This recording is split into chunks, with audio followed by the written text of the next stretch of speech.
Centro Digital presenta Leyendas. Dirige Alfonso Pocho Harb. Invitado Nicolás Lapenti Carrión. Una producción de Centro Digital. Saludos cordiales, queridos amigos y amigas, de este su programa Leyendas, que se transmite los domingos en Radio Centro 101.3 en frecuencia modulada. También está en el YouTube de Radio Centro, en el de Pocho Harb y en nuestro Facebook de Radio Centro 101.3 y Alfonso Pocho Harb. Hoy con una nueva leyenda del deporte, de la política, del formar hijos campeones. Estoy hablando de Nicolás Lapenti Carrión, reconocido como el mejor basquetbolista de la historia del Ecuador. Pero además, también fue un exitoso político. Durante más de 2 décadas o cerca de 2 décadas fue prefecto de la provincia del Guayas, fue diputado nacional y también padre de un top 10 del tenis como Nicolás Lapenti Gómez y de otro gran tenista como Giovanni Lapenti Gómez. Así que hay mucha tela que cortar y muchas cosas que recordar con Nicolás Lapenti Carrión, conocido cariñosamente como Nico Lapenti. Nico, bienvenido, buenos días y qué gusto tenerte por aquí. Pocho, un gusto muy grande, gracias por la invitación. Me satisface realmente estar en esta radio de Juan Javier, que preside Juan Javier Benedetti, y conocí mucho a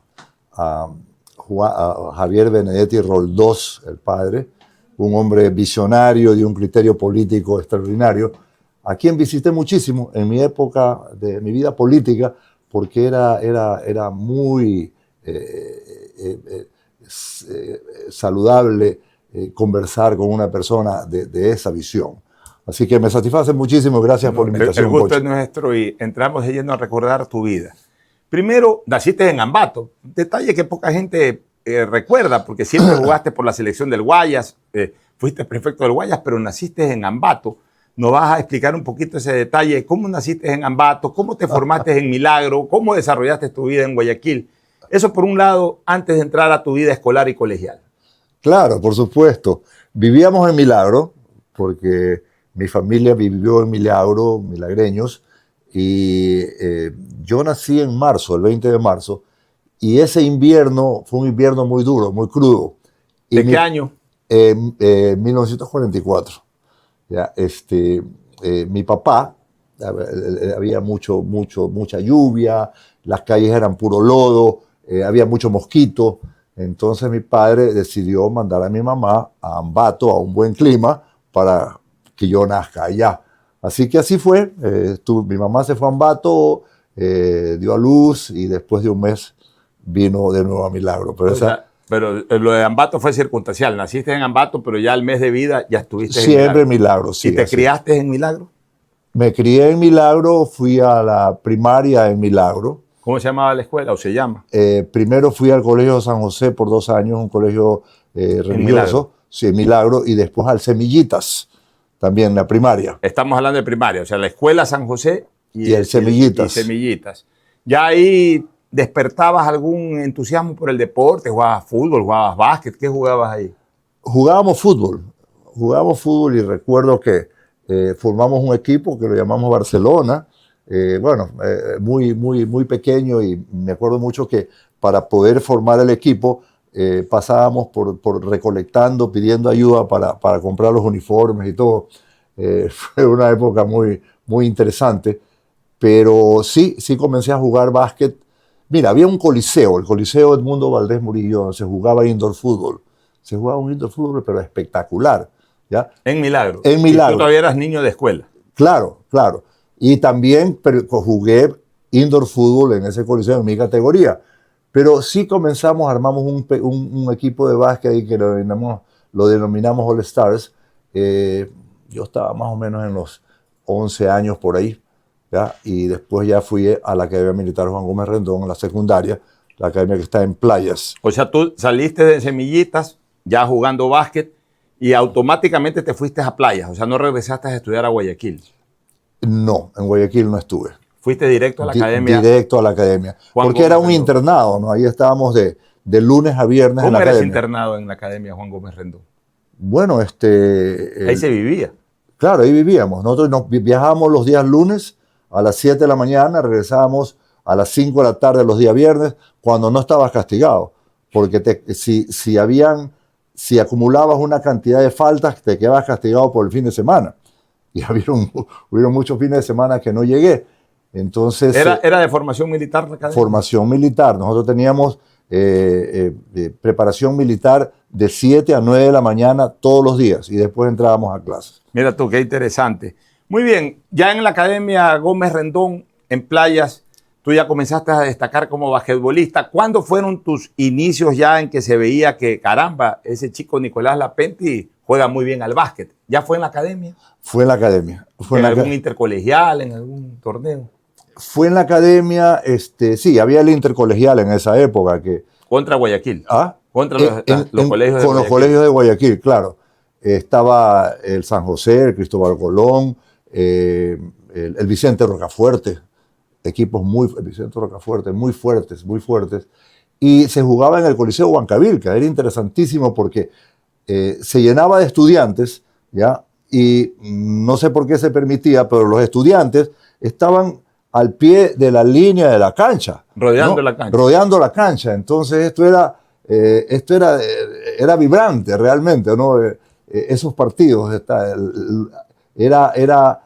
Yo recuerdo que se vivía mucho dentro del colegio, se vivía mucho el partido que se iba a jugar el día sábado o el que se jugó el anterior. Ya, y en estos choques intercolegiales, tú ya con el Colegio Gómez Rendón, la Academia Gómez Rendón de Playas, ¿fueron alguna vez campeones intercolegiales en básquetbol? El último año sí. El último año quedamos campeones. ¿A quiénes le ganaron la final? ¿No te acuerdas? No, perdóname. Espera, no fue el último año. Fue el cuarto año que teníamos, en esa época estaba el Chivo Echeverría, que después jugó Jaime Echeverría, que después jugó en Athletic, estaba Hernán Vaca, un quiteño. Claro, que fue futbolista también. ¿Ah? Que fue futbolista y basquetbolista. Fue futbolista. Hernán Vaca jugaba en liga. Yo recuerdo que ese era jugador de fútbol y jugador de básquet, pues no sé si es el mismo, puede haber sido el padre. No te podría decir si es el mismo, pero muy buen jugador. Había un alemán, Siegfried Schönberger. Tenemos un muy buen equipo. Y fueron campeones. Y quedamos campeones. ¿A quiénes le ganaron la final? ¿Te acuerdas? Si no me equivoco, fue al San José. Ya. ¿Y cuáles eran las rivalidades del Gómez Rendón en esos intercolegiales? ¿Cuáles eran los colegios con los que habían mayor disputa? Siempre, estaba el San José, que era fuerte, ahí estaba el Chato Mejía. Cristóbal Colón tenía un excelente equipo, y el Vicente Rocafuerte, ya no recuerdo muy bien los nombres, pero tenía un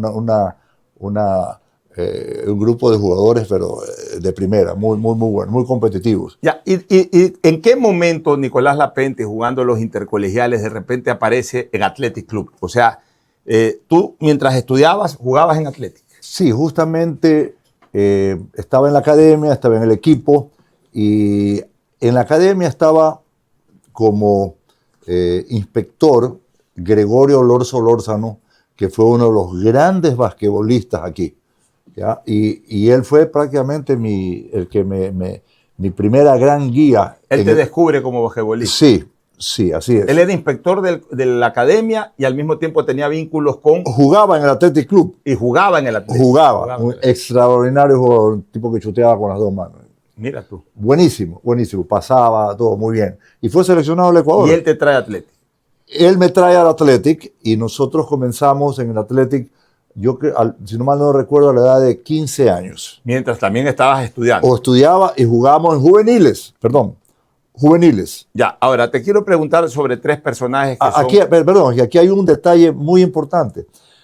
Éramos juveniles, en esos juveniles estaba Eduardo Alcíbar, estaba Iván Giler de Manaví, ya,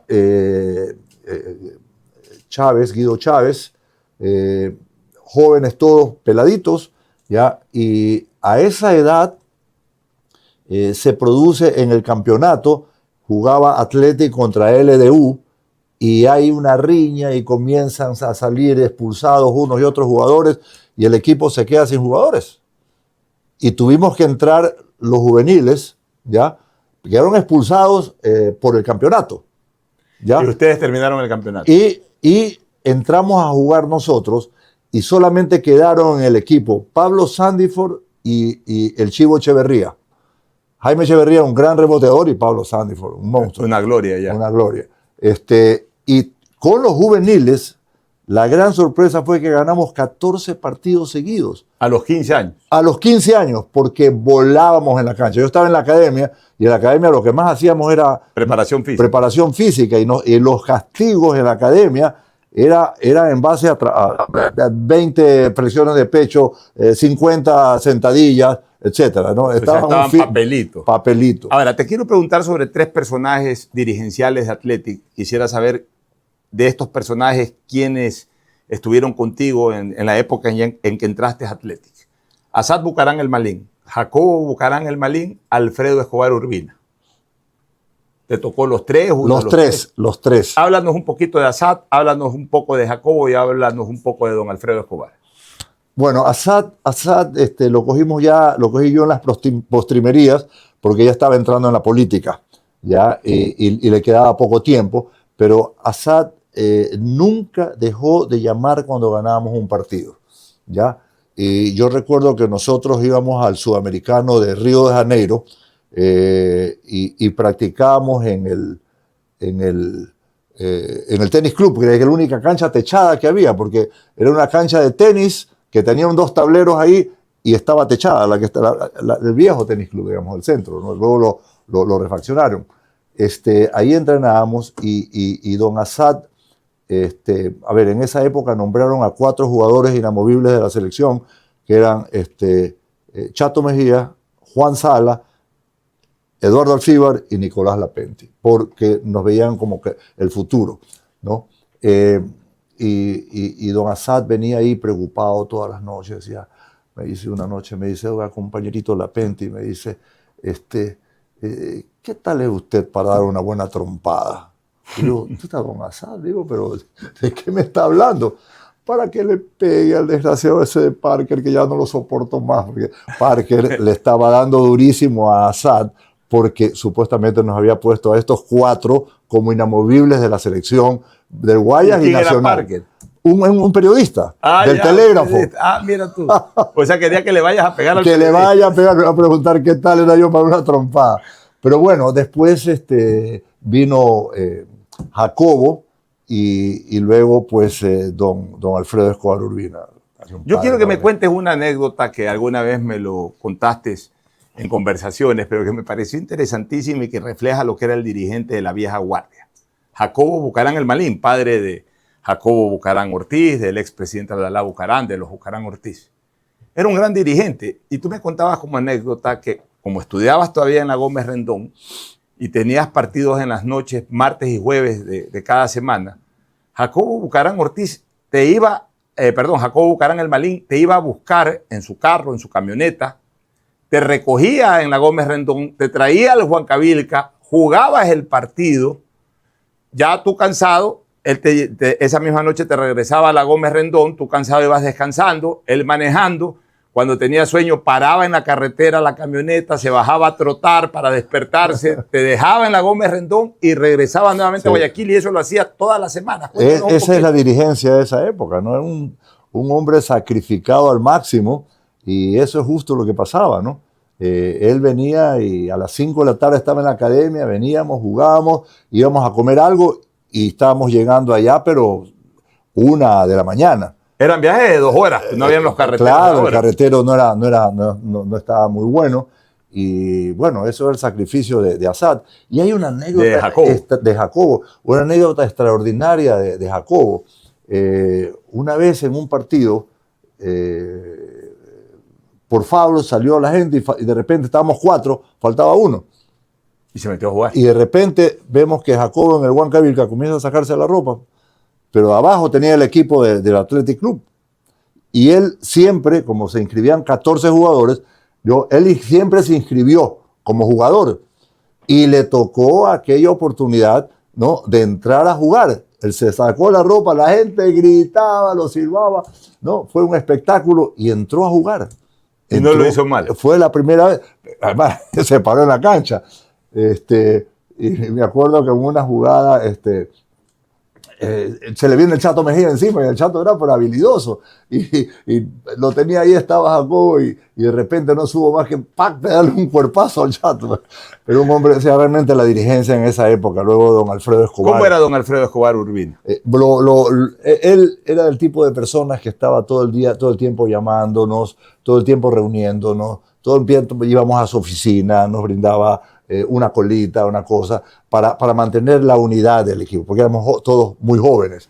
Y aquí quiero pasar a algo que nos estábamos saltando, es que estando en la academia, Juan Gómez Rendón, fui seleccionado, estaba en la academia, fui seleccionado al equipo de la Tricolor, ¿no? Para el Campeonato Sudamericano de Río de Janeiro. ¿Qué año?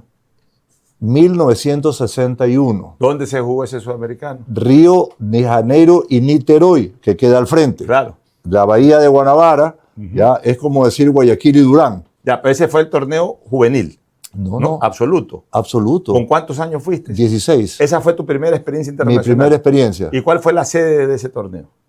La sede de ese torneo fue en Río, el Maracanacinho. Tú jugaste en el Maracaná chiquito. Ya. Yo jugué ese torneo, 16 años. Yo voy a invitar a ver a la gente una fotografía en donde están los dos Nicolás, padre e hijo, al pie del Maracanacinho. Ahí nuestro control master, la foto del Coliseo, en donde están, que te dije que era la que vamos a poner aquí en primer plano, la foto del Coliseo. Estás tú con Nicolás Lapenti Gómez posando al pie del Maracanacinho. ¿Cuál es la anécdota especial?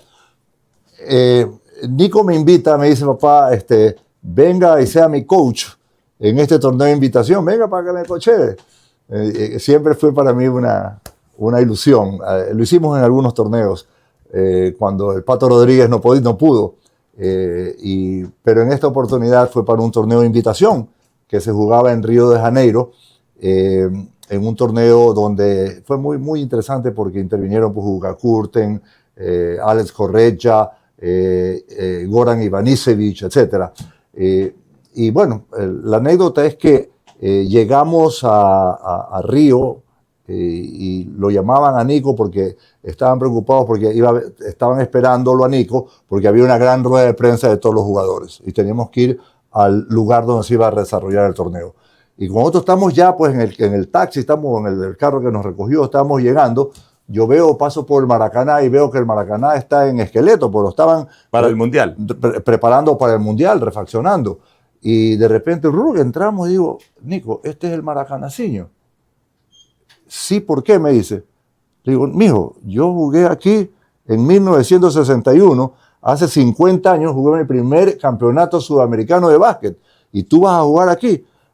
Así que se cumplió una anécdota especial. Una anécdota que siempre que la recuerdo me espeluna el cuerpo, ¿no? 50 años después, padre e hijo. Nicolás Lapenti en el 61 y Nicolás Lapenti Gómez en el 2011. En sus dos deportes que practicaban, el uno en el básquetbol y el otro en el tenis. Mira qué linda anécdota. Sí, la verdad. Ahora, volvamos nuevamente a tu época ya naciente en el baloncesto ecuatoriano. Ya estás en Athletic, llegas con Eduardo Alcibar Andretta, llegas con otros basquetbolistas, pues te encuentras con alguien que ya era una leyenda del baloncesto guayacense y ecuatoriano, Pablo Sandiford Amador. La araña negra, le decían a Pablo Sandiford. ¿Cómo era Pablo Sandiford en cancha y en camerinos? A ver, Pablo Sandiford en cancha realmente fue... hay dos etapas, ¿no? Cuando nosotros recién comenzamos, que basábamos prácticamente nuestro juego en Pablo, ¿ya? Y yo me acuerdo que Pablo nos exigía, ¿no? En su manera de hablar, nos decía, oye, tienen que pasarme a mí la bola, y cuando yo tenga la bola, yo sabré qué hacer, yo voy a ver si se la paso o la tiro, ¿no? Era el dueño del equipo. Él decía que él tenía que ser el eje, ¿ya? Y bueno, lo alimentábamos a Pablo, le metíamos la pelota y Pablo era un tractor, realmente fortaleza, un tipo puro, era un fierro, puro músculo, y tenía una particularidad, dos particularidades. Una, que él entraba, cuando penetraba con la rodilla arriba. Entonces, las piernas de Pablo eran enormes. Entonces, el que estaba al frente tenía que abrirse, hacerle a un lado porque si no se lo llevaba. Entonces, y tenía ese chute, esa bombeadita, ¿no? Y luego que la metía y tenía el último de los basquetbolistas de ese famoso gancho, pero gancho bien formado, así, ¿no? Totalmente y a distancia. Entonces, él además era defensivamente era muy fuerte, Él era muy pivot. rudo, muy rudo. No era pivot, no hacía las funciones de pivot. Él era un tipo que jugaba, chuteaba y penetraba. Y más que nada reboteaba muy bien, ofensivo y defensivo, pero ofensivo reboteaba mucho y metía. Ya. ¿Y en el camerino cómo era Pablo Santos? Bueno, muy jocoso, él, le gustaba la broma, estaba bromeando. Pero él era el que ponía la garra, el que sí, infundía sí. el temperamento. En esa época nosotros pues éramos peladitos y Pablo, imagínate, nosotros lo íbamos a ver a Pablo antes, a los 12 años íbamos a verlo jugar a Pablo, nunca sabía sin pensar que íbamos a jugar algún momento con él, pero él era el que nos hablaba y nos preparaba en el camerino para salir. Pero luego el tiempo fue pasando, ¿no? Y llegó la época en que yo ya era un jugador maduro, digamos, 30 años por ahí, jugué hasta los 40. Y Pablo jugó sobre los 50 años. Y recuerdo que Pablo jugó en Quito, jugó sobre los 50 años. Realmente un tipo impresionante, admirable. Físico. Ahora, el quinteto de oro de Athletic de los años 60, inicio de los 70, si lo puedes recordar, obviamente los 5 más importantes, pero igual 2, 3 piezas más que alternaban. Quizás me pase de 5 porque sí, estoy cambiando, ¿no? Pero a ver, Pablo Sandiford, Eduardo Alcíbar, Russell Crawford, un jugador espectacular. Yo lo he comparado con uno de los mejores, yo creo que es la estrella del basquetbol americano, se llama Luka Doncic, ¿ya? Que tiene una forma muy particular de juego. Russell Crawford la tenía, mi hermano, mi amigo del alma, Jürgen Ruperti, un gran jugador, el Chivo Echeverría, Jorge Niemes, Henry Tostije, sobrino de Pablo, Carlos Mayo, también otro sobrino de Pablo Sandiford. Algún momento jugó un norteamericano, Dus de Bes, tenía parentela aquí en Guayaquil y jugó con nosotros de pívot muy, muy bueno. A ver, aquí, ¿quién me está faltando ahí? Los Hiler, los hermanos Hiler, Guido Chávez. Y ya en los 70, Galo Vargas, ¿qué otros jugadores aparecieron por ahí? Bueno, aparecieron Galo Vargas, Pepe Vaquerizo, Raúl Patiño. Que me decían que era muy buen jugador, le decían Tachuela. Político. Tachuela, muy rápido, sí, rapidísimo. Ricardo Patiño o Raúl. ¿Cuál de los dos jugaba? Era Ricardo Patiño. El que fue... Tachuela. El que es ahora asambleísta. Claro, Tachuela, Ricardo. Integrante del gobierno Ricardo, del presidente Correa. Sí. ¿Quién más en la nueva? Engel Tenorio. Ya esos más cercanos a los 80. Más cercanos. Yo lo recuerdo. Galo Vargas fue. Y nosotros en Athletic Club llegamos a ganar el pentacampeonato, 5 campeonatos seguidos. Perdimos el año siguiente y el 7º volvimos a jugar. O sea, ganamos 6 campeonatos en 7 años.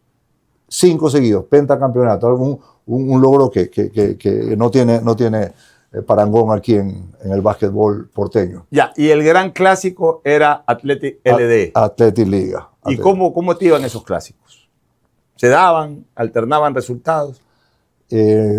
Bueno, era impredecible, ¿no? ¿Recuerda parte del equipo de LD? Claro, Liga. Chato, Carlos Valle, Abel Jiménez, Juan Sala, Lucho Landívar. Era un equipazo. ¿Omar Quintana no jugaba ahí? Omar jugó en Emelec.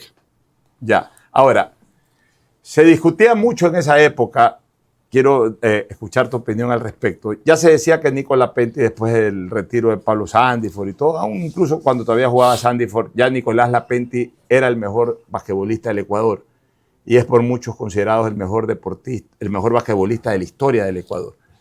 Pero también se hablaba de otra gran figura del fútbol del básquet guayacense, Jorge El Chato Mejía. Y entonces mucha gente discutía quién era mejor, Nico Lapetti o El Chato Mejía. ¿Qué opinas tú? Bueno, el Chato fue un jugador muy espectacular, muy vistoso, con un juego muy propio de él,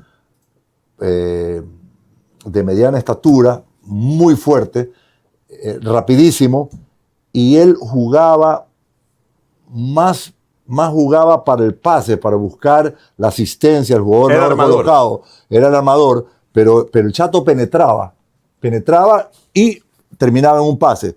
A veces si se le abría la canasta, la lanzaba, la tomaba él, pero él siempre es parte de lo que se ve ahora mucho en el básquetbol, ¿no? Aunque ahora ya cambió el básquet en Estados Unidos, llegan casi que debajo de la canasta y la tiran afuera para que chuteen de 3 puntos, ¿no? En esa época no había 3 puntos, entonces el Chato penetraba, lo cerraban 2 jugadores, quedaban a alguien abierto y la pasaba. Frenaba, picaba, daba vueltas, el tipo realmente de una fortaleza física y realmente un jugador espectacular. Era el gran duelo. El gran armador. Athletic LDE, Nico Lapetti versus El Chato Mejía. Pero en cambio confluyeron en la famosa selección del Guayas y de ahí nace la frase que alguna vez la acuñó también Aristides Castro Rodríguez Arcas, Fuerza Guayas. Y este Fuerza Guayas resulta que fue campeón nacional durante varias décadas sin perder un solo título y siempre ganándole en las finales, especialmente a la selección de Pichincha. Nosotros nos retiramos sin haber perdido un campeonato nacional. ¿Cuántos años fue campeón Guayas en seguidilla? Si no mal no recuerdo, son 14 años. Si mal no recuerdo, fueron 14 años o 14 campeonatos, no recuerdo. Bueno, pero que no se jugaba cada 2 años. Pero no se perdió nunca contra Pichincha. Nunca. En tu época tú nunca perdiste una final contra Pichincha. Nunca. Hay la anécdota famosa de, cuando tenemos que jugar en otros lados, y por ejemplo en Esmeraldas tenía un buen equipo, y Esmeraldas le gana a Pichincha en las semifinales y vamos a la final con Esmeraldas. Y Esmeraldas quería quedar campeón. Le ganamos a Esmeraldas en un partido difícil, ¿ya? Pero la afición no aceptó eso y nosotros no pudimos salir del Coliseo. Nos quedamos en el Coliseo como hasta las 4 de la mañana, vinieron policías a ayudarnos a salir al hotel. Nos quedamos 3 días. 3 días. No podían salir de Esmeraldas. No podíamos salir de Esmeraldas. Nos tenían rodeados en el hotel, tanto Guayas como Pichincha. Sí, y era la presidencia de Velasco Ibarra y el doctor José María Velasco Ibarra envió 2 aviones, uno para Pichincha y otro para Guayas para que podamos regresar. Para que puedan regresar. Sí. Bueno, cuéntanos un poquito de ese equipo de Guayas que fue imponente, que fue dueño y señor del básquetbol durante ese tiempo. ¿Cuál era más o menos la alineación, el quinteto y los jugadores que alternaban ahí? Son los que hemos mencionado, ¿no? A ver, Chato, Abel, Carlos Valle, yo, Juan Sala, Eduardo Alcíbar. Ahí sí ya Omar. Pablo Sandiford, ¿no? Pablo y Pío. Perdón, no estamos olvidando de Pío. Pío fue un jugador extraordinario, tipo globetrotter. Tenía el dribbling y la agilidad y un shoot de esos jugadores que tú ves de la NBA, súper habilidoso, porque si bien Pablo era fuerte, pero no era tan rápido, ¿me entiendes? Pero Pío era una cosa espectacular. O sea, los Sandiford, semilla de campeones. Los 2 basquetbolistas como más Jacinta, que fue la primera ganadora de medalla internacional. Eran 5 hermanos, Lorenzo, Peche, eran 5 hermanos que Jacinta todos jugaban. Fue la primera ganadora de medalla Jugaban en Ferroviarios. Así es, en Ferroviarios. Y ahí también esos duelos Athletic Ferroviarios debe haber sido un duelo fuerte, ¿no? Ahora, Nico, en medio de todo esto, tú jugabas en Athletic, habías estado primero en la Academia Gómez Rendón, luego ya pasaste a formar parte de Athletic, pero te fuiste a estudiar universidad a los Estados Unidos y jugaste en una universidad de Minnesota. ¿Cuál fue tu experiencia ahí? ¿Ganaste algún título? ¿Fuiste nombrado el mejor jugador universitario? Cuéntanos un poco de eso. Sí, fue una experiencia realmente maravillosa. cuando en mi primer año, allá cuando tú eres el primer año freshman, no eres parte del equipo principal. El varsity es del segundo, tercer y cuarto año, ¿ya? Entonces, el primer año jugué freshman, ya el segundo año pasé al varsity, que se llama, o sea, al equipo que representaba a la universidad. Ese año tuvimos la primera mitad que no fue tan buena, y a partir de la segunda mitad comenzamos a jugar bien, a ganar, y terminamos haciendo un buen papel el segundo año, y el tercer año fue nuestro mejor año. Quedamos invictos. Campeones. ¿De todo Estados Unidos? No, del estado de Minnesota. ¿Ya? Quedamos invictos 16-0, ¿ya? Y el cuarto año perdimos un partido, 15-1. Y en casa llegamos a completar desde el segundo año hasta el cuarto 45 partidos sin perder uno solo en casa, en nuestra universidad. Quedamos 2 veces campeones del estado de Minnesota y quedamos cuartos en Estados Unidos, perdiendo en semifinales en Kansas City, donde convergían 32 equipos de todos los estados. ¿Y en tu actuación individual fuiste alguna vez reconocido de alguna manera especial? Lo que ellos le llaman el All MIAC, All Minnesota Intercollegiate Athletic Conference, la conferencia intercolegial de Minnesota. Siempre escogían a los 5 mejores, y yo fui escogido por muchas oportunidades, estuve entre los 5. ¿Y nunca hubo la posibilidad de que te incorpores a la NBA? Sí, en esta época estaban... a ver, primero en Minnesota nacen los Lakers, porque Minnesota es la región de los lagos, y habían los Minnesota Lakers. La franquicia se la compra a Los Ángeles, ¿no? Y entonces dejó de tener equipo Minnesota, y en el último año comienzan a formar este equipo que se llama los Muskies de Minnesota, y ellos venían a entrenar donde nosotros íbamos a entrenar donde ellos, y a mí me pidieron que juegue con ellos. La NBA. La NBA. ¿Y qué pasó? ¿Por qué no te animaste? Ahí tengo que echarle la culpa a mi papá, porque estaba desesperado que ya regrese acá a trabajar. Mira, tú. Entonces él no entendió realmente eso, ¿no? No se sabía lo que era la NBA tampoco. Y yo creo que yo tampoco llegué, porque yo debía haber insistido. Yo tampoco exigí, como debía haber exigido, quedarme un tiempo, ¿no? A ver qué pasaba. Además pagaban bien. Claro. Ahora, quiero recordar... es que en esa época nosotros exportábamos mucho a Estados Unidos y necesitaba ayuda. Me necesitaba. Así es. Sentía que me necesitaba. Ahora, recordemos un par de eventos más internacionales que marcaron tu historia en el baloncesto. Primero, un campeonato sudamericano en Montevideo, si no mal recuerdo, 1971. Fuiste el mayor encestador de ese torneo. ¿En qué puesto quedó Ecuador? ¿Qué partido recuerdas? Y sobre todo tu campaña de haber sido el máximo encestador. ¿Cuántos puntos hiciste? ¿Sobre quién te impusiste en cuanto a cantidad de puntos logrados de basquetbolistas en esa época muy famosos? Sí, la verdad es que yo pasaba por un gran momento. En ese campeonato, Ecuador no pudimos ganar ningún partido. ¿Perdieron todos? Perdimos todos los partidos. ¿Tú fuiste el máximo encestador? Todos los partidos, sí.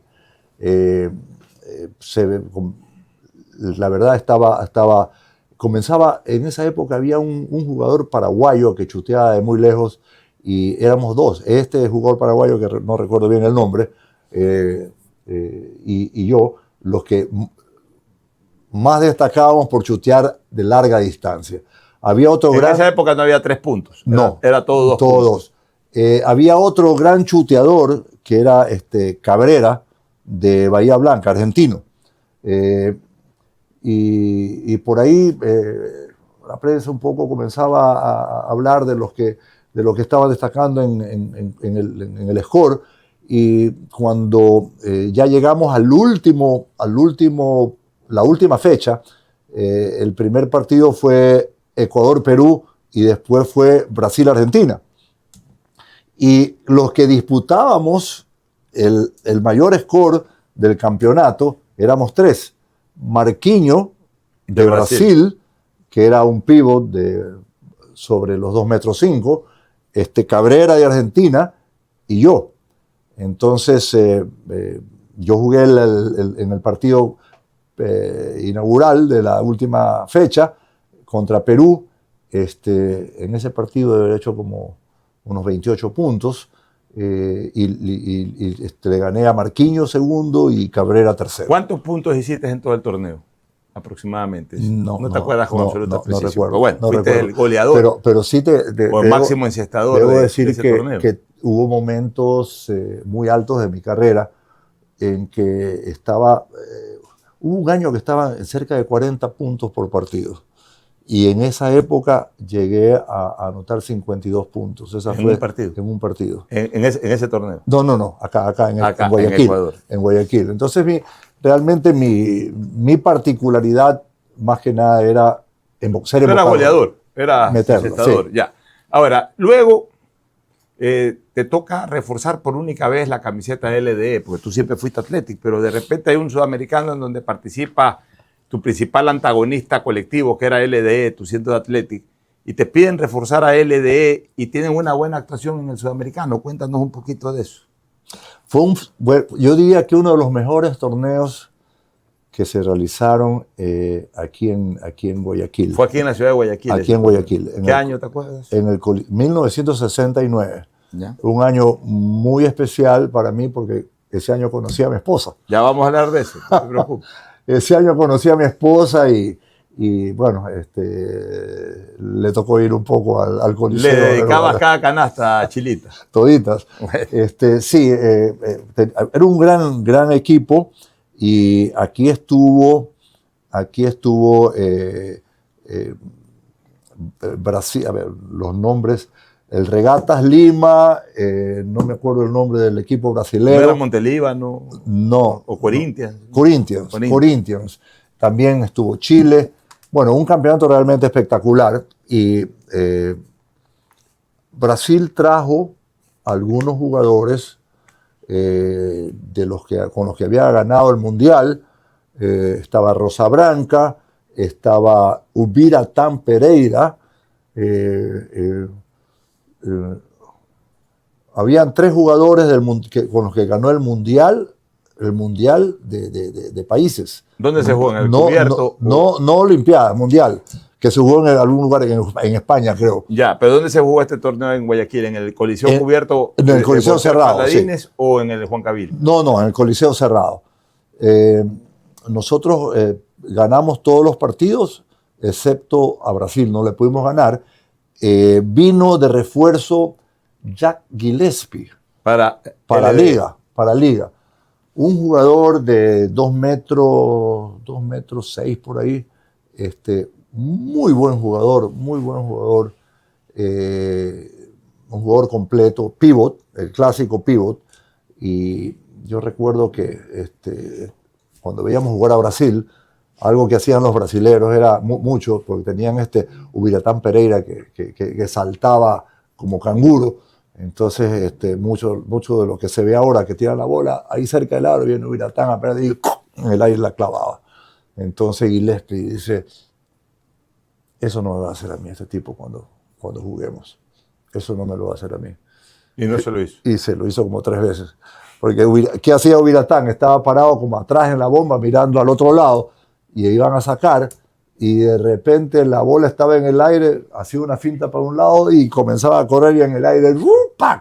Y el gringo se quedaba allá atrás, pues, hermano, no la veía, ¿no? Ese tipo de jugadores, ¿no? Ahora, ¿y en qué puesto quedó LD en ese torneo? Segundo. Ya, segundo. Vicecampeones. O sea, perdieron la final con Brasil. Perdimos la final con Brasil. Ya, ¿y cuál era el equipo de LD? Porque ahí hubo una especie de refuerzos ahí, prácticamente era una selección del Guayas. Claro, pero básicamente no, ¿quién más?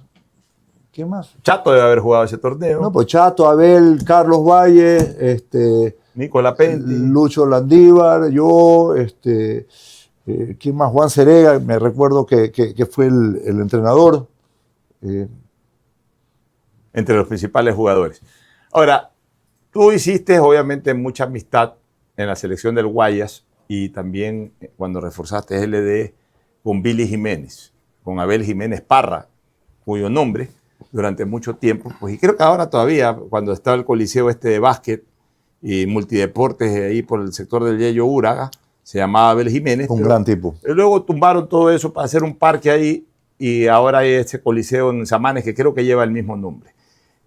¿Qué sentiste cuando te enteraste? ¿Cómo te enteraste y qué sentiste cuando te enteraste que Billy Jiménez había tenido un accidente mortal en el famoso puente Sal Si Puedes, ese que conduce hacia Payatanga? Sí, yo recuerdo, yo estaba trabajando, estaba en la oficina y me llama un amigo, no recuerdo si fue Pepe Jubín, me parece que fue Pepe Jubín. El actual presidente Solca. El actual presidente Solca, que me llama y me dice, Nico, ¿ya supiste la noticia de hoy?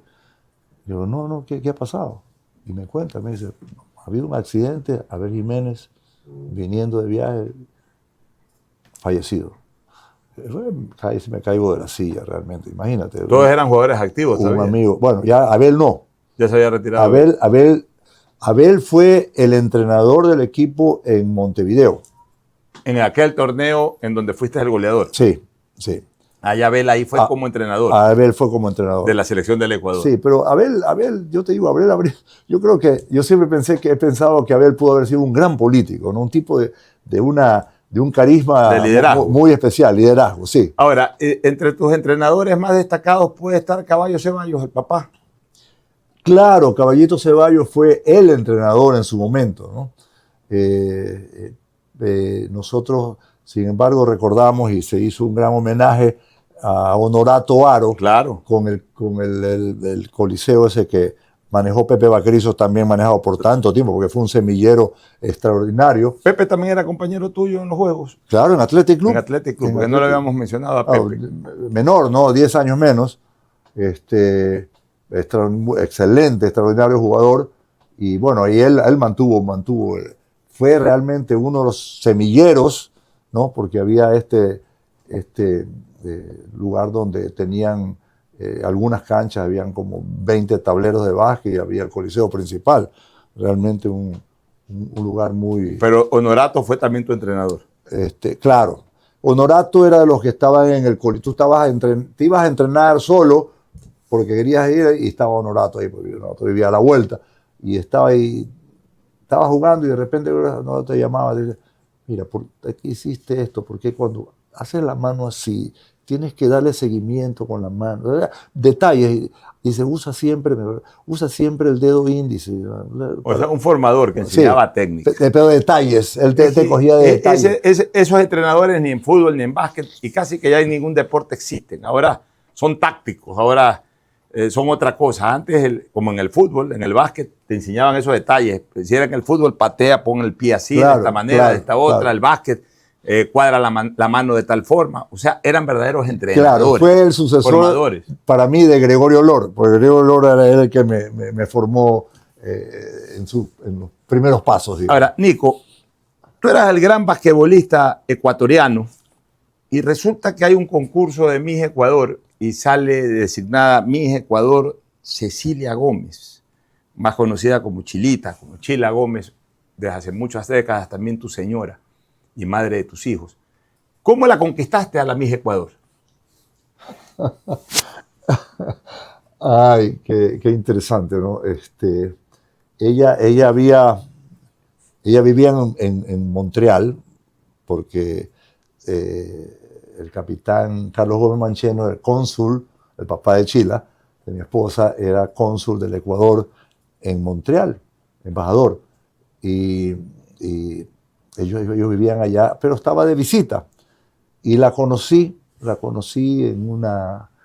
había visto un poco cuando llegó, me llamó mucho la atención, evidentemente, y la conocí en una fiesta, más como que los amigos más o menos como que nos cuadraron ahí para que nos conozcamos, ¿ya? Y bueno, desde que la conocí ya... Flechazo a primera vista. Sí, nunca más dejamos de vernos. Ella estuvo aquí un tiempo, luego pasó por Bogotá,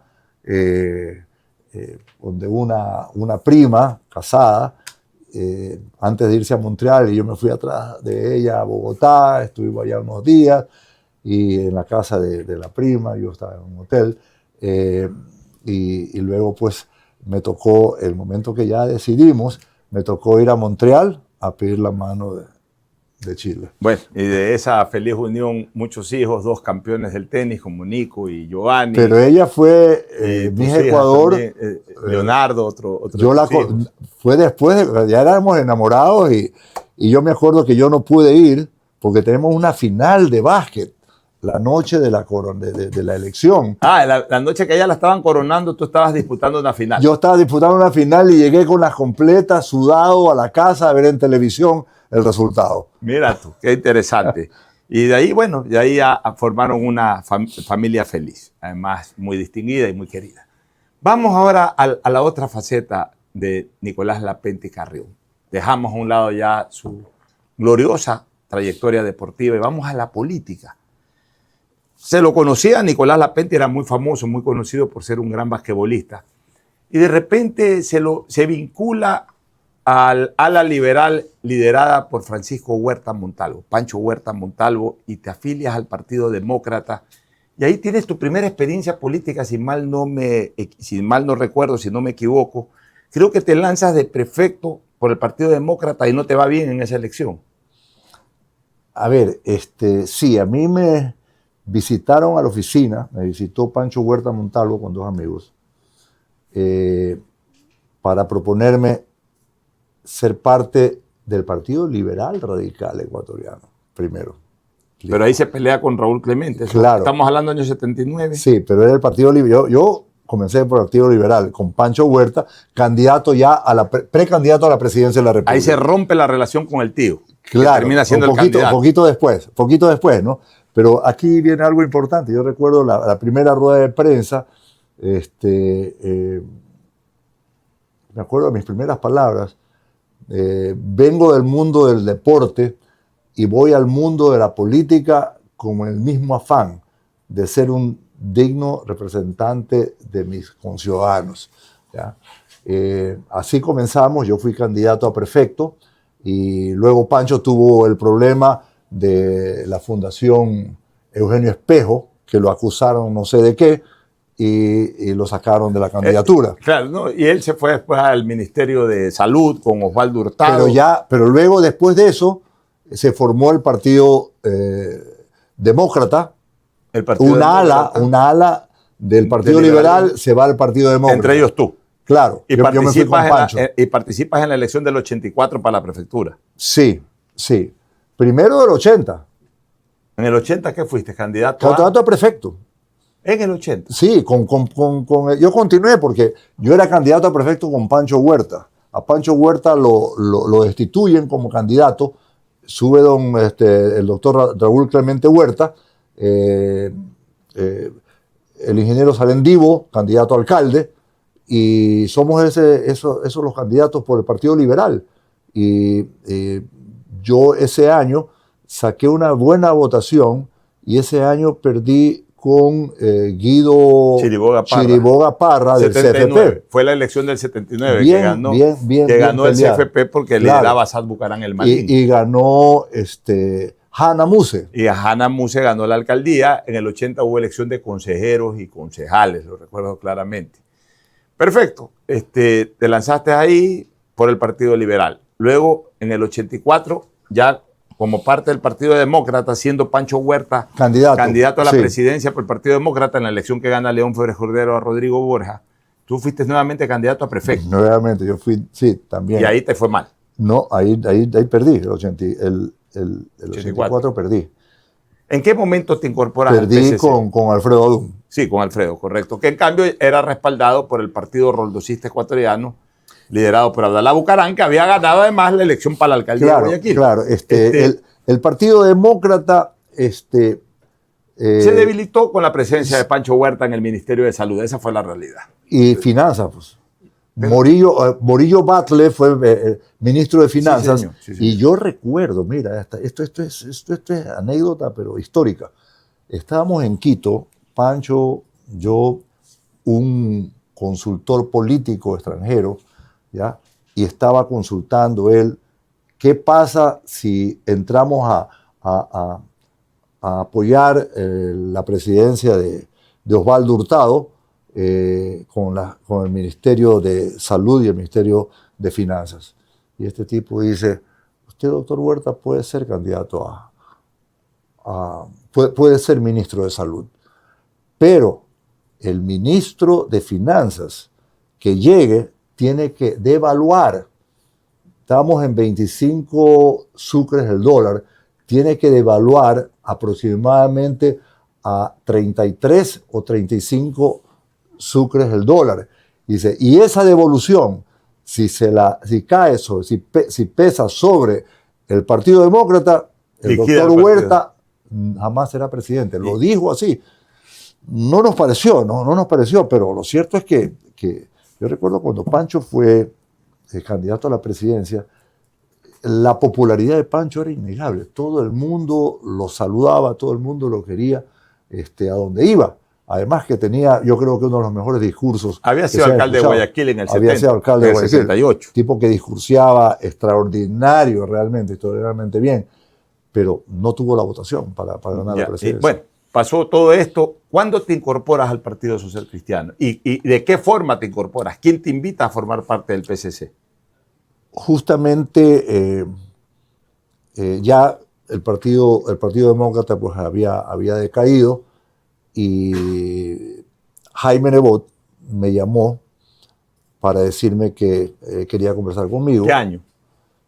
Eso debe haber sido el año 85, 1985, y León era presidente. Y Jaime gobernador. Jaime gobernador.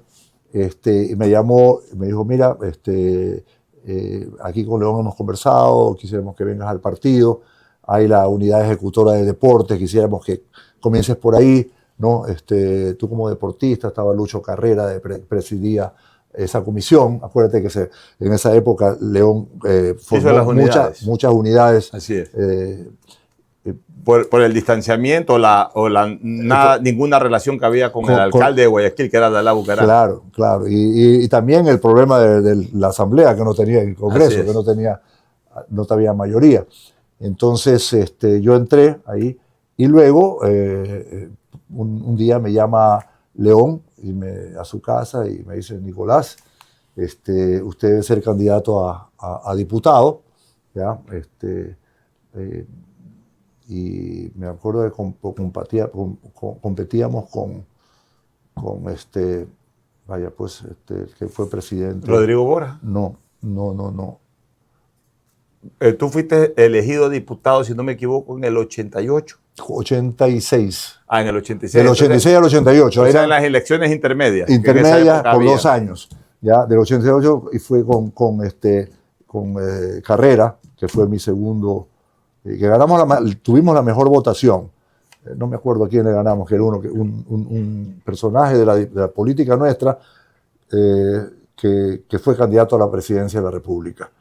En todo caso, tuvimos una muy buena votación. ¿Y cómo te fue como asambleísta o en esa época como diputado? Mira, extraordinariamente bien, porque hubo una relación muy cercana con la presidencia para programar. Nos reuníamos prácticamente todos los días en la presidencia con León para programar el día. 7 de la mañana ya estábamos todos ahí en Quito, pues, saco y corbata. León bajaba prácticamente en bata de baño, o bata de cama, salto de cama, se sentaba a conversar con nosotros y se hacía la estrategia del día, ¿ya? Y después con Charlie Pareja programábamos cómo se iba a trabajar en la asamblea, en el Congreso en esa época, porque teníamos minoría. Entonces había que pelearla duro. Y para mí realmente fue la universidad de la política, porque me tocó estar en la comisión de lo económico, ¿ya? Y bueno, ahí la cosa conocí el panorama nacional completo. La cosa era brava ahí, pero más brava fue cuando a León lo secuestran en Taura. Tú eras entonces ahí legislador, y se presumía, se sospechaba, hasta se preveía de que Andrés Vallejo Arcos, que era el presidente del Congreso Nacional, estaba por convocar al Congreso para ya desconocer la presidencia de León Febres Cordero. Claro. Cuéntanos un poquito qué es lo que ustedes escucharon como diputados gobiernistas y ¿a qué se estaban preparando ustedes? ¿Qué podía ocurrir? El Viernes Negro. Sí, el Viernes Negro, el viernes del secuestro. El viernes, voy a hacerlo de nuevo, el Viernes Negro. Bueno, la noticia me llegó como a las 10 de la mañana y bueno, nos fuimos al Congreso, estábamos todos reunidos viendo qué hacíamos, la prensa nos buscaba para tener algún comentario de parte nuestra y bueno, ahí el punto, quien comandaba en ese momento las acciones a tomar era Jaime Nebot. Y yo recuerdo que pues, Jaime me dijo, mira Nico, dile a Vallejo que si no nos devuelven a León sano y salvo ya, aquí Guayaquil se va a levantar. Guayaquil está listo para levantarse. Pero ustedes se olfateaban de que algo querían hacer en el Congreso para tumbarlo a León. Claro. Y es que ahí la carambola era, por otro lado, que, a ver, todos conocemos y se portó extraordinariamente bien Blasco Piñerrera, que se dice pues que Eugenia, la esposa de León, estaba al lado de Blasco y le tenía la mano agarrada para que no firme, porque Blasco lo único que tenía que hacer era firmar, pero no lo hizo. Porque se aducía que había un vacío de poder. Así es. ¿No? Pero tenía que pasar por el Congreso y la izquierda democrática estaba lista para eso. Estaban listos, total, eso es lo que ellos querían. Hay que reivindicar siempre a Blasco Peñarrera. León, al comienzo, sí, extraordinario. Le contaron una serie de cosas que él descubrió con el tiempo que no fue verdad y por eso su relación con Blasco Peñarrera terminó siendo impecable. De gran amistad. Muy bien, se terminó ese periodo del 88, tanto del legislativo como del gobierno de León Febres Cordero. Vino ese espacio entre el 88 y 92 en que ya comenzó a formarse Jaime Nebot como el candidato a la presidencia. León tuvo su espacio de oposición contra Rodrigo Borja Ceballos, el tema Rangací, cierta persecución a León Febres Cordero. Eso impulsó a que León también tome la decisión de participar como candidato a la alcaldía y entonces se arma una especie de triángulo electoral. Nebot a la presidencia, León a la alcaldía, Lapenti a la prefectura. ¿Cómo nació esa idea de que Lapenti sea candidato a la prefectura?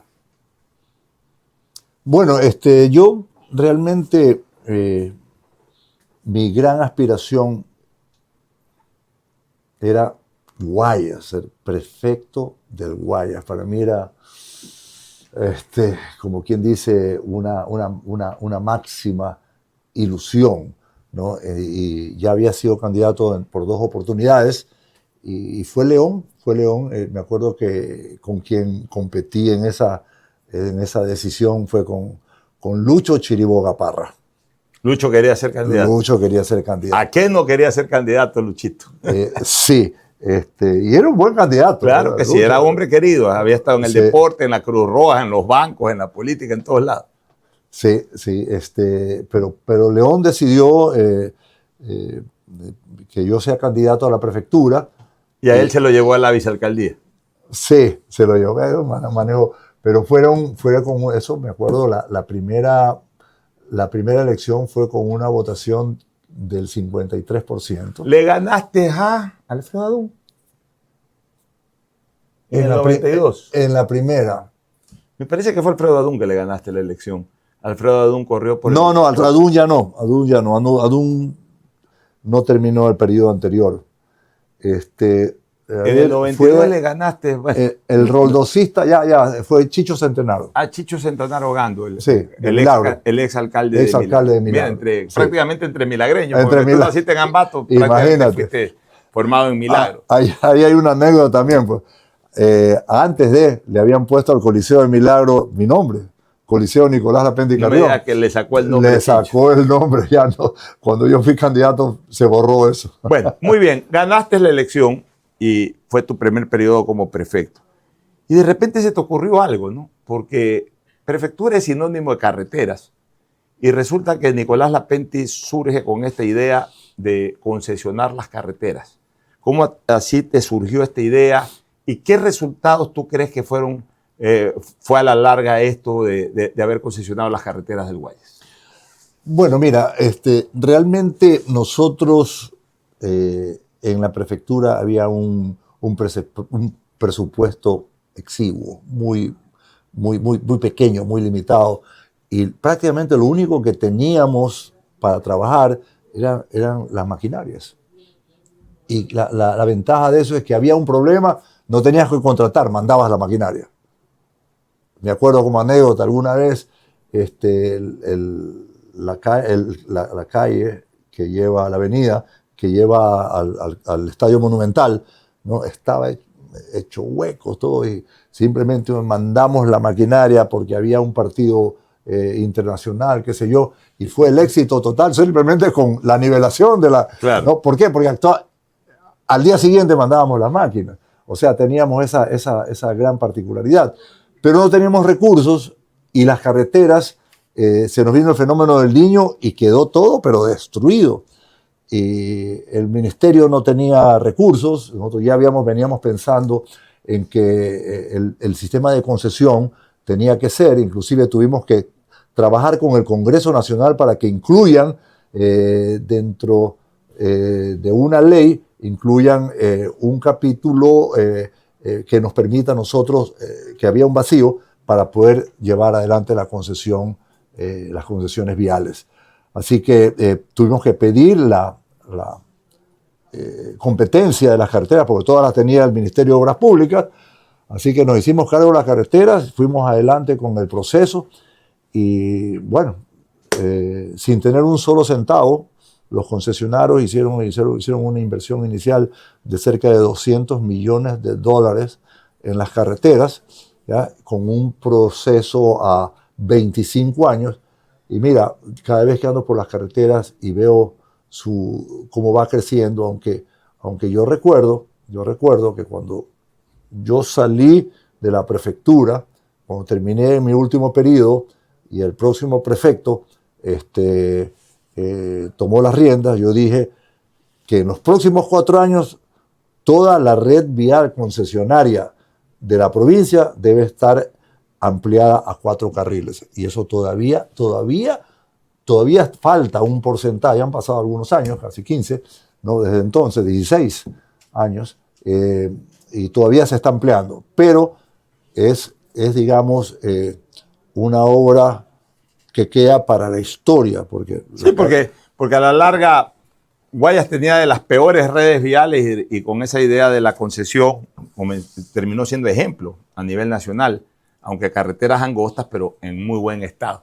Si tengo que preguntarle a Nicolás Lapenti Carrión en sus 19, a ver, desde el 92 hasta el año 2000, ¿qué fue? 2012 que fuiste prefecto. 9. Hasta el 2009. Desde el 92 al 2009 estamos hablando de 17 años de prefectura. 3 cosas importantísimas que deban de recordarse de las prefecturas de Nicolás Lapenti. ¿Cuáles serían esas 3 cosas? A ver, evidentemente que la red vial. Red vial 1. Pero en la red vial, sí, la red vial, pero hay puntos importantísimos. Por ejemplo, dentro de la red vial, esto no está dentro de la concesión, pero general, pero la construcción del puente alterno norte. El PAN. El PAN.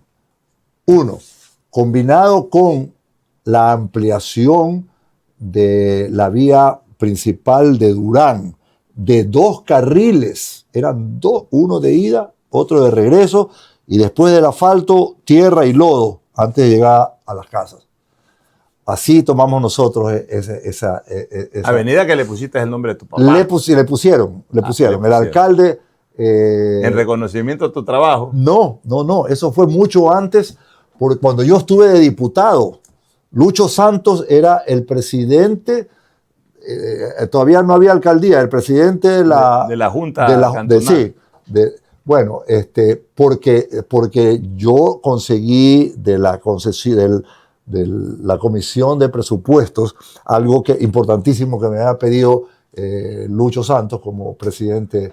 Y en reconocimiento, como no le podía poner el nombre tuyo, le puso el de tu papá. Exacto, el nombre de mi papá.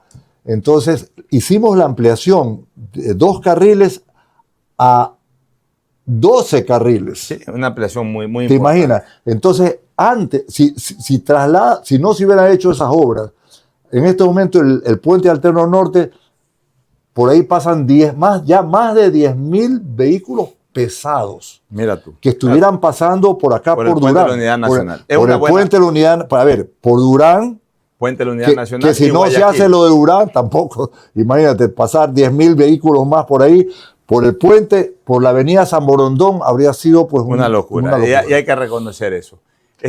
Nico, ok, todo esto, todas estas obras que hiciste a lo largo de tu prefectura son reconocidas. Eso te permitió, primero, la primera vez que fuiste candidato, ganar con amplitud a Chicho Centanaro. Luego, en el año 96, fuiste nuevamente reelecto. Pero en el 2000 se dijo mucho de que te había ganado Humberto Mata y que por ahí la fuerza política social cristiana dentro del Consejo Electoral, en esa época Tribunal Electoral, impidió ese triunfo de Mata y terminó dándote la victoria y tu tercera prefectura. A ver, yo lo que recuerdo bien es que Mata fue un buen candidato, un tipo que vino, él estudió ciencias políticas y vino acá preparado para hacer política.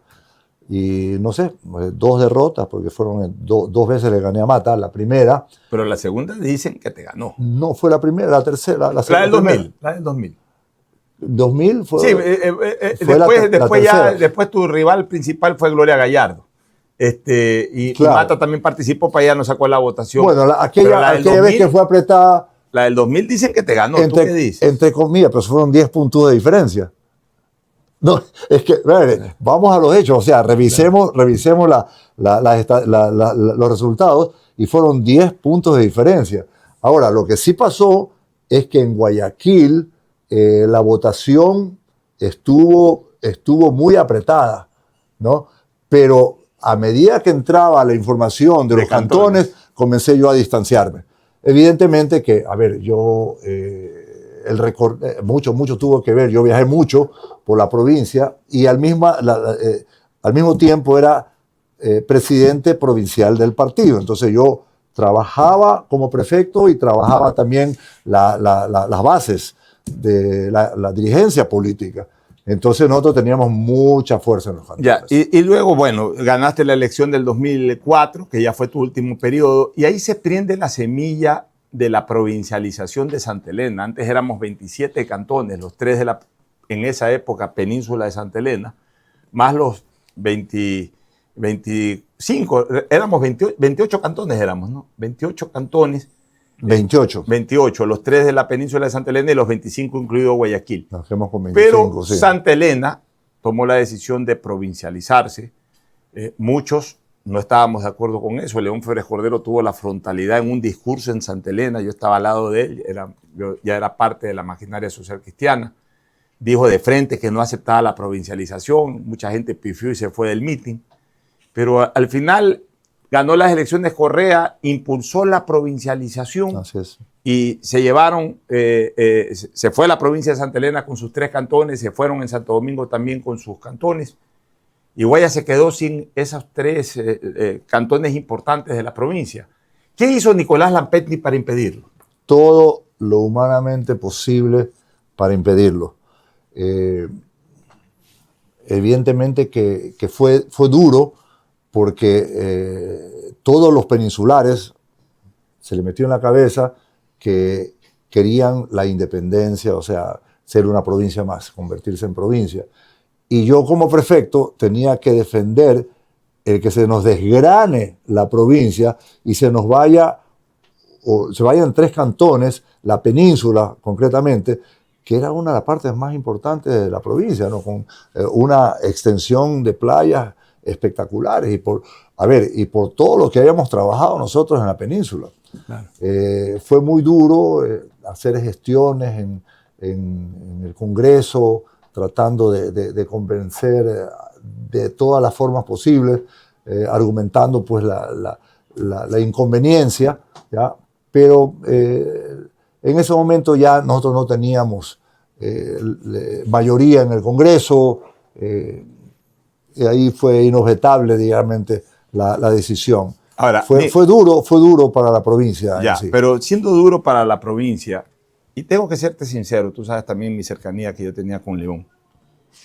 Uno de los temas que originaron sí un resentimiento cerca del final de la vida de León contigo, fue porque un buen día, abriendo Diario El Universo, que en esa época no era de este porte, sino que era más grande, ve en portada una foto de Nicolás Lapenti en un cantón saludándose, dándose la mano con Rafael Correa, que ya era presidente del Ecuador y que le había dicho de todo a León en la campaña, que estaba impulsando la provincialización de Santa Elena, es decir, el reducir a la provincia del Guayas.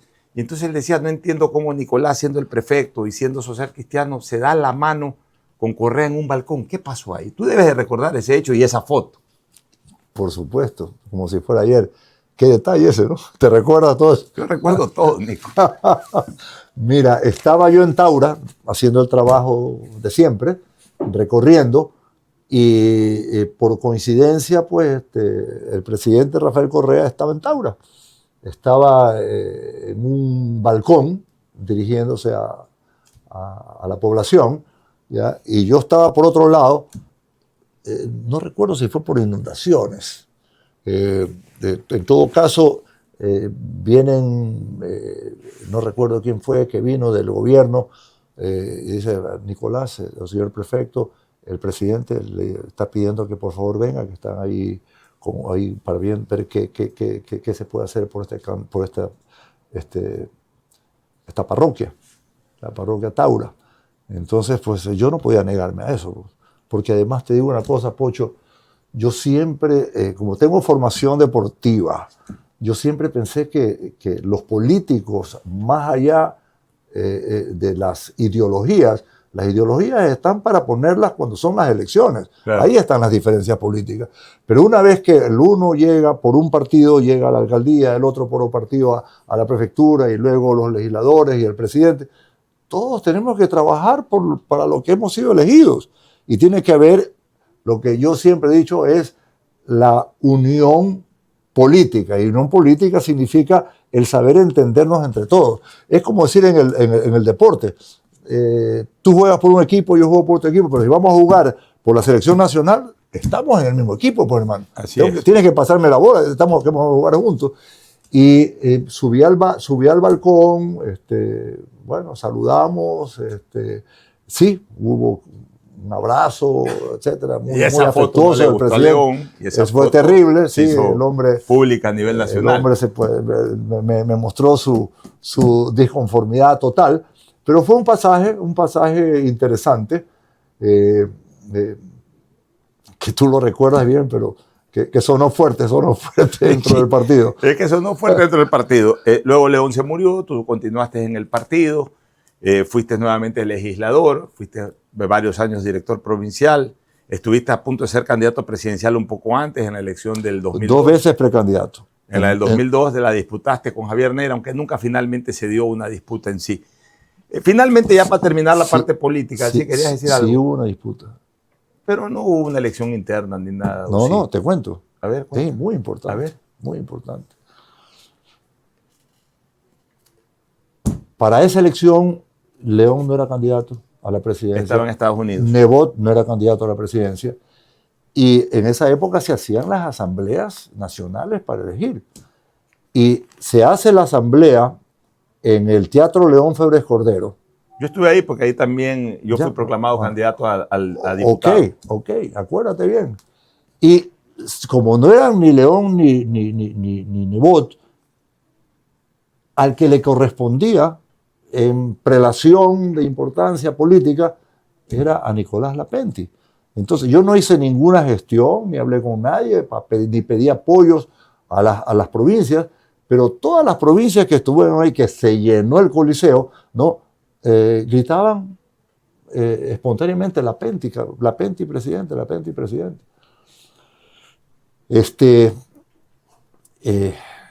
León había escrito una carta desde Estados Unidos mencionando las cualidades de Javier Neira como un social cristiano, como, sin decirlo, pues como que era el merecedor a ser candidato, ¿ya? Y bueno, eso fue un viserazo que yo lo acepté, Nebot también lo apoyó. Nebot también, o sea, estuvo de acuerdo, porque era una decisión, un deseo del máximo líder en ese momento, León Febres Cordero, y preparamos, porque era, créeme, acuérdate, que era la Penti, la gente gritaba, presidente, estaba eufórica la gente, y preparamos esto con Jaime, de que yo haga una intervención, ¿no? La que ésta sea, termino diciendo que por razones X o Z, yo no puedo aceptar la candidatura a la presidencia de la República. Me lo propuso a mí un candidato, Jorge Pinto, gran dirigente de la Febres Cordero. Y después otro propuso la candidatura de Neira y fue ratificado. Pero eso sucedió. Ya, y con toda esta vinculación... Perdóname, y después, en la siguiente candidatura, tuve que dirimir con Cintia Viteri. Yo estaba recorriendo el país y después vino una decisión de nuevo de que la candidata fuera Cintia. El año 2017. Sí. Y te pregunto eso, después de toda tu actividad intensa en el Partido Social Cristiano, ¿cómo así te animaste en la última elección para prefecto volver a lanzarte, pero ya por otro espacio político? Y eso de alguna manera distrajo votos social cristianos, tanto de tu parte como de Keko Tabaki, como de Andrés Hushmer, que también participó, que eran personas identificadas en el pasado con el Partido Social Cristiano. Se dice que eso distrajo votos que impidieron que Susana González pueda ser reelecta, y con eso el Partido Social Cristiano, después de 30 años, perdió la prefectura. ¿Por qué, de alguna manera, si se calculaba eso, decidiste participar? A ver, el tema es que a mí me llamó un grupo de gente de los barrios. Hubo una gran reunión en un local en el sur que me pedían que yo vuelva a la política, que sea candidato a prefecto o a alcalde. Hubo la posibilidad, a mí me interesó la alcaldía, pero después resultó el tema de que yo no podía ser candidato a alcalde porque yo no había nacido en Guayaquil y estaba viviendo acá. Así es. Entonces eso me impedía. Entonces a prefecto sí podía ser. Yo lo hablé con Jaime. Jaime me dijo, mira, también Susana González quiere ser candidata, en muy buenos términos. Ella quiere ser candidata, está bien, tú también quieres ser candidato, vamos a una especie de primarias, trabajen, muévanse, hagan campaña y hagamos una encuesta en un momento dado. Lo de la encuesta no se pudo llegar a hacer, no fue claro ese tema, y lo cierto es que en una asamblea provincial el partido decidió que sea Susana González. Ella tenía, pues, evidentemente, en ese momento el manejo de los cantones y todo, y decidió, pues, la asamblea provincial por Susana González. Pero ya habían pasado 2 meses que yo me había estado moviendo, yo veía bien las cosas, teníamos nuestras encuestas y todo lo demás. Entonces hubo un momento que yo dije, ya no puedo parar. Terminaste lanzando. Ya no puedo parar, termino lanzándome. Y debo decirte algo, Pocho, y lo voy a decir aquí en este espacio, porque yo no he conversado desde entonces con Jaime Nebot, que es mi gran amigo, mi compañero político de 40 años. Quedamos en magnífica relación, él entendió lo que yo quería, nunca se opuso, y quedamos, ok. Y yo dije, amigo de toda la vida, son 40 años de trabajo político. Yo voy a voy a ir próxima semana, los próximos días, a visitar a Jaime. ¿Ya? Y una de las cosas que le voy a decir a Jaime es, Jaime, en esa candidatura yo cometí un error. Si yo no era candidato por el partido, yo no debí haber sido candidato. Es verdad. 1. Y el segundo error es el tuyo, que tú me dejaste ser candidato. Tú nunca me dijiste, Nico, no conviene. no lo hagas por tales y tales razones, que eran argumentos ¿Y clarísimos. hubo esa conversación? Claro, no hubo esa conversación. Yo voy a ir a decírselo, que lo estoy adelantando y diciéndolo Bueno, aquí en momento. algún día habrá esa reunión seguramente. No, en los próximos días, no puedo demorarme mucho porque tengo muchos deseos de restablecer esa relación de toda una vida. Así es. Finalmente, Nico, ya en la parte final. Salimos del Nico basquetbolista, salimos del Nico político, ahora vamos al Nico padre de familia que formó a dos grandes deportistas. ¿Cómo impulsaste a Nico Lapentti Gómez? Desde niño ya le viste talento para el tenis. A mí me ha contado mucho Luis Adrián Morejón que tú fuiste un padre excepcional en la formación de Nico, ibas a los entrenamientos, estabas apoyándolo a diestra y siniestra. Cuéntanos un poquito esa parte. A ver, primero, todos mis hijos tuvieron su tablerito de básquet, que yo, en esa época no te vendían los tableros de básquet, yo los mandaba a hacer, ¿ya? Que lo diseñé yo para poderlo mover a medida que iban creciendo, poderlo alzar. Todos tuvieron su tablerito para jugar básquet, y todos jugaron básquet de chiquitos. Pero en esa época tuvimos el éxodo de los peruanos que vinieron al Ecuador y allá vinieron con esto de la paleta pelota de playa, que es riquísimo jugar a paleta pelota. Nico tenía 3 años, ¿ya? Y ahí pues, comenzábamos a jugar paleta en la playa. Despacito. Y le gustó la raqueta. Ya. Ahí lo que podía yo le tiraba la bola, crecía un poquito, ya comenzábamos ya a sostener un poquito. Y después ya 4 años ya era un peloteo maravilloso, 5 años ya. Ahí lo metiste a la escuela impresionante. de tenis. Y todo tenista tiene que pasar por una escuela de tenis. Nicky no. Nicky con la paleta pelota tuvo los movimientos básicos y se metió, le compró una raqueta y me dijo, ¿por qué no? Ya íbamos al tenis a jugar conmigo. Y un amigo me dice, Ernesto Lin, Nico, ¿por qué no metes a tu hijo al torneo? Hay un torneo. Y lo meto a Nico a los 7 años. Y gana. Y le compro la raqueta. Una bonita raqueta de tenis. Y me acuerdo que jugó contra Germán Gallegos, que era el número 1 de Pichincha, y 1 o 2 años mayor, ¿ya?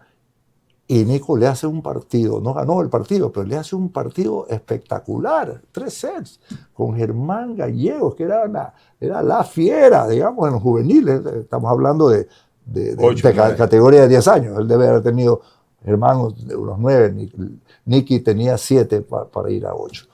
Entonces ya lo metí a la escuela de tenis, yo iba todos los días a verlo jugar, a ver el entrenamiento, para llevarlo luego a la casa porque terminábamos tarde, y después ya comenzaba a darle refuerzo. Aparte del entrenamiento de la escuela, Pancho Guzmán lo cogía para darle. Y ahí le enseñó el forehand y todo eso que Pancho tenía. Y luego pues ya. Pancho lo pule a Nico. Pancho, y de ahí ya Nico arranca su carrera profesional. Pancho lo pula a Nico, pero también Janko Carlson, el sueco. El sueco, sí. Hay una anécdota que dicen que el sueco había dicho, tenía 2 grupos de trabajo, y del único que pidió que trabaje en los 2 grupos, o sea, que trabaje toda la tarde con él, era Nico Lapentti, porque era el que le veía el talento para despuntar. Y no se equivocó.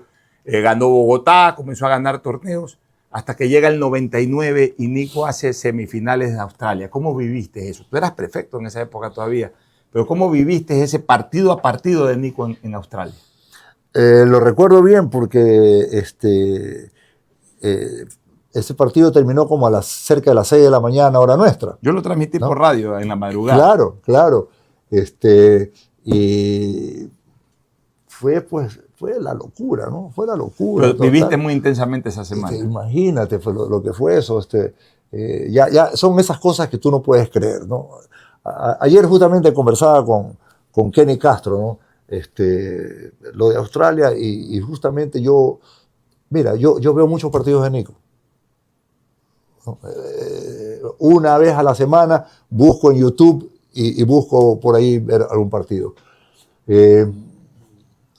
Vi un partido en Cincinnati con Rafael Nadal. Claro, me acuerdo, pero ya cerca del final de la carrera de Nico fue eso. Pero le hizo un muy buen partido. Pero le hizo un partidazo. Nadal era Nadal. Pero Nadal en ese partido se convierte en número 1 del mundo y Nico se le va el primer set por nada. Bueno, en todo caso, lo de Australia fue una cosa pero increíble.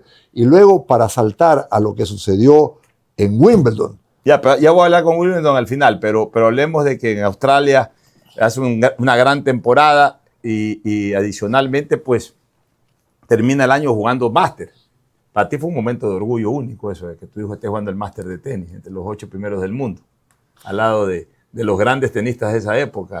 En Hannover. En Hannover. ¿Fuiste a Hannover? Claro.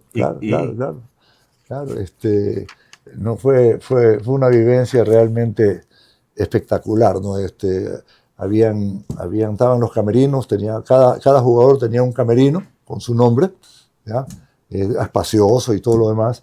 Y bueno, era una cosa chiquita, pues son 8 jugadores, ¿no? Y ahí estaban todos pues, en el restaurante donde nos servíamos la comida. Estaban pues Sampras, Agassi, los grandes jugadores de esa época. Kafelnikov, bueno, todo, Guga, Nicolás Kiefer, Alemania. El alemán. Y yo recuerdo que una vez estábamos desayunando y estaba Agassi desayunando aquí, en un lugar chiquito, y de repente entra Sampras, ¿no? Y pudimos presenciar una conversación. Agassi estaba con el periódico. Hi, se saludan.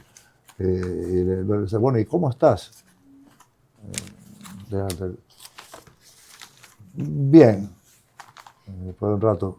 Y tú, una conversación forzadísima, no podían ni hablarse esos tipos. Sampras con Agassi. Eran los grandes protagonistas del clásico tenístico de esa época. Una relación distinta a la de, por ejemplo, Federer con Nadal, que eran grandes amigos. Estos acá tenían su distancia. Sampras número 1 del mundo y Nico le hace un partido 7-6, 7-6, que pierde. Partidazo. Oye, bueno, entonces pasó este máster, se te veía siempre, tú siendo perfecto con Chile, se te veían siempre en los partidos de Copa Davis, esa epopeya del partido contra Holanda, en que de 0-2 en sets vira a 3-2 en quinto set y pone el 2-2, que luego Ecuador terminó perdiendo la serie en el Club Nacional, hasta que llegamos al año 2000 y se da una de las grandes epopeyas del deporte ecuatoriano. Y tiene como protagonistas a los dos Lapenti, a Nico y a Giovanni, que gana el quinto punto, ni más ni menos que en Wimbledon. ¿Fue el momento más emocionante de tu vida?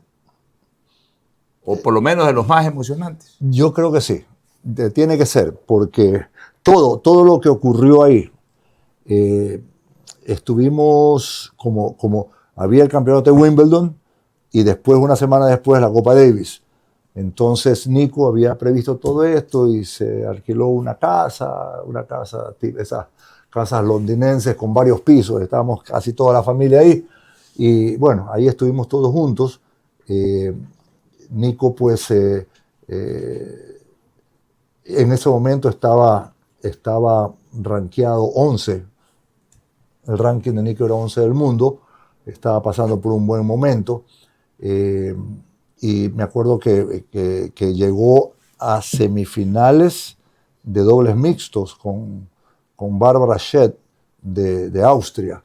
En todo caso, llegada a la Copa Davis, la prensa británica realmente trató muy mal a los ecuatorianos, porque llegaron a decir que hasta una escuela de ciegos podía vencer a los ecuatorianos, ¿ya?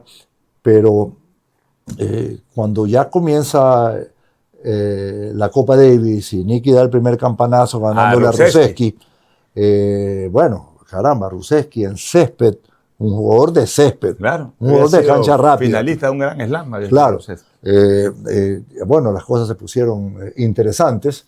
Se pierde el primer punto contra Henman, Hugo Morejón. Es que Henman era un monstruo también. No, pues Henman. Y viene el dobles. Y ahí ganan los Lapenti. Y el dobles lo juegan Nico y Giovanni. Giovanni, 17 años. ¿Ya? Y para mí, Pocho, el mejor partido de dobles que jugaron Nico en su vida, el partido perfecto fue ese. Ganaron en 3 sets de una forma, pero impresionante, impecable. 17 años, Giovanni, ¿cómo podía ser? De ahí Henman le gana a Nico Henman y le gana a Giovanni. Nico, define Giovanni. Y cuando tú te enteras que va Giovanni y no Luis Adrián. Sí, fue una sorpresa. Una decisión fue decisión de Raúl. De Camerino. De Camerino. De Camerino, previo al juego, sí. Giovanni en la cancha, va a jugar Giovanni, caramba, con Palmer. Sorpresa. ¿Ah? Con Palmer, creo que era con el apellido. Arvin Palmer. Que no era, porque Ruseski después de la derrota contra Nico quedó psicológicamente cao. Sí, quedó muerto. Sí. Se hizo lesionado, no sé qué pasó, y ahí terminó jugando Palmer, que era la tercera raqueta. Así es. Que Palmer le ganó a Sampras en un partido en Queens, no sé. Bueno, venía bien Palmer. En todo caso, pierde Giovanni los 2 primeros sets y el tercer set comienza a cambiar un poquito la cosa, gana Giovanni.